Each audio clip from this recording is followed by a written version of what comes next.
Hi guys, sorry there wasn't a video last Monday. I did plan to get one up, but Childhood Week began over the weekend and I just ran out of time for it. So instead I focused on what we're going to be chatting about a bit today, which is Childhood Week. If you're not sure what Childhood Week is, it's an art challenge over on Instagram created by the artist Beatrice Blue, where you follow a daily prompt list and draw something inspired by your childhood. Now, kind of like with Folktale Week the other week, I'm going to focus on the full process of one of the paintings from the week and then show you pieces from the whole week at the end.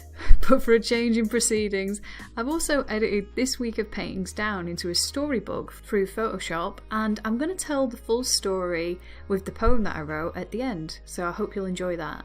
My idea for Childhood Week this time round was telling one continuous story. I haven't really done this before online. I usually stick to a single image and try to tell the story all in that one image, or at least give enough information so that somebody else can imagine their own story when they look at it. But I do really enjoy telling a full story and following a character through that, so I wanted to try and get some practice in and try that this week. I also was really interested in breaking up the current technique that I've been kind of falling back on a lot lately, which was ink and watercolours, and try change that up a bit by using a different medium and different types of paper. I ended up using gouache on cold pressed watercolour paper. You get two main types of watercolour paper, which are hot and cold pressed. Hot is generally smooth and cold is rough. Both are high GSM, which just means they're thick. The idea should be that you don't have to stretch your paper to paint on it. Just as an aside here, would you guys be interested in a series on just like general art facts? I'm kind of thinking stuff like this, like what does GSM mean? What types of paper are there and what are they good for? How to stretch paper properly for painting? Stuff kind of like that. Now I won't act like I'm some de facto knowledge on everything because I've still got a lot to learn myself, but I do know a lot of that stuff I actually picked up back in high school and college when I studied art then. And maybe if you didn't get the chance to do art at that time, maybe that information would be helpful? Just tell me below if you'd find that interesting. Anyway, back to this week of painting. The main one I'm showing is day one, where the word was search. Now, I already teased on Instagram the character that we'd be following for the week, who I ended up naming Holly, because it's coming up to Christmas. And well, the first secret of this video, if you've gotten this far into it, she's actually meant to look like me as a kid. That's why she's got the big yellow blob in her eye, and the grey eye bags, and the massive hair and fringe and freckles. I don't have the big hair and fringe anymore, but the rest is pretty much right. I know I've never really appeared on camera, and it ain't happening today, so calm down. But yeah, I have a weird coloured eye, and when I painted this character of me, I kind of felt like, oh my god, people are going to think I'm one of those people who draw OCs with different coloured eyes to be all inventive and cool when it's just my stupid eye. Oh, these weird eye problems I have. But anyway, it's a lot more noticeable in the painting obviously, because I was really trying to keep to simple shapes throughout this series of paintings. It's odd because it's one of those things that people either notice immediately and I get the, oh, you've got a David Bowie eye, which I don't, because I'm pretty sure he had a dilated pupil from a fight and I was born with this weird blob in my eye. I think they just mean more, oh, your eyes don't match. I've also had a lot of cases of people I've known for years and they suddenly say to me, oh, I don't want to worry you, but I think there's something wrong with your eye. And then I'm like, oh, is it my left eye? And they say, yeah, and they're all worried about it. And then I have to explain that, no, my eye has always been like that. And then like 9 times out of 10, I'm told, oh, no, it's not. No, it hasn't. No, it's only today. Like I would never have noticed, but they did.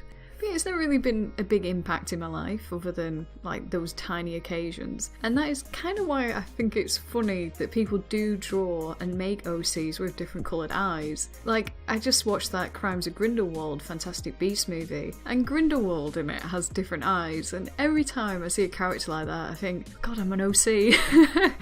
But no, I think the only thing that is different in my life with having a weird eye than I would have had without a weird eye is it just offers a lot of the more peculiar people in the world an in for a conversation where they just would have struggled before, or I think they would have struggled before. Because I mean, I attract a lot of odd strangers anyway. I'm always the one that the nutter on the bus sits next to. But the eye is always the first thing that people like that will bring up with me. And they always say, oh, it must be good, or that must be useful. I know, I've asked in what way before, but I've never really had an actual answer for that. I imagine it's because they take, colourful eye means colourful character, and therefore someone I can talk to. But yeah, enough about my eye. I'm getting a bit self-conscious about just talking about it. This is the trouble with drawing yourself for a week. The other characters through the story are people that I grew up with too, but I'm not going to say who they are. They'll know that it's them just from looking, or at least I hope they do. So yeah, this painting and the week of paintings were a lot of fun to do because I really just wanted to be childish when I was painting, as much in the style and the colour choices and just everything. I also kept to big, bold primary and just off primary colours. I used the cold pressed paper for the texture and I scribbled over the paint to bring out the bumps of the paper.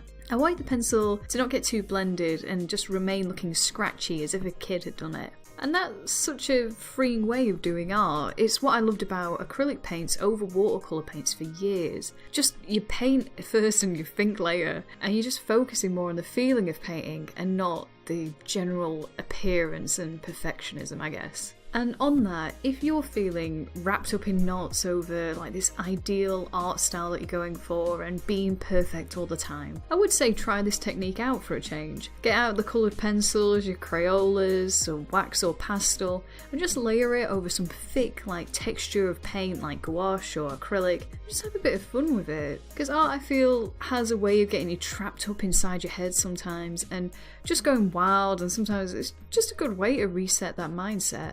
And it's a lot of fun, so I can recommend it more. And that's the first piece of the week done. Now I'm going to go through the rest of the week briefly and how they turned out, and then I'm going to go tell the full story with the poem that I wrote to go along with it at the end. So for day 1, like I said, the word was search. For day 2, the word was giant. Now a key idea for this composition was kind of to directly contrast day 1. In the first one, in search, she's big against something very small. Next, she's small against something very big, and I was just wanting to play with the scale very clearly, and I kind of see these two as a set. For day 3, the word was parade, and day 4, the word was rain. Again, I saw these two as a set, the before and after of a party being rained off. I tried to keep the scale similar for the two images, so it would feel a little bit more like one continuous image. Kind of like a running animation in stills. I had a lot of fun creating the little characters for this one. My dream of drawing a jackalope character has been assuaged a little bit longer. It will happen one day, probably next year at this rate. For day 5, the word was games. Now this one I actually meant to be less obvious because I wanted it to fit in more with the whole story that I was planning to tell. But I did brighten up the colours and make them even more primary because I wanted them to stand out more and feel a bit more abstract and more like shapes than in previous ones where I was trying to make it look like specifically trees in a forest. Kind of like as if the world is becoming less real, whilst the footsteps stay real, or at least more realistic. For day 6, the word was howl. I'm not sure how clear it is, but I wanted to use a lot of circles and have a lot of circles present and symmetry present in this painting. The world is less real and more like a composite of shapes because Holly is alone and she's just kind of more within her imagination in this piece. Things are more real except for the people that are in the distance, and I was trying to get that feeling that would accompany like a howl more than anything, that kind of feeling. And lastly, on day 7, the word was red. I actually had this idea from day 1 and I was kind of working backwards to it. I wanted this and the last one, again day 6 and day 7, to feel like a pair. Howl is dominated by warm colours and everything's starting to feel very abstract. Whereas red, which you think is going to be a red colour palette overall, is actually all blue. And the red is only Holly's face blushing from happiness to be back with her friends and kind of back to reality too. And hopefully as a viewer you're brought along that journey a little bit by the style and the change of illustration. And you'll have to tell me if any of that worked before I said my intentions.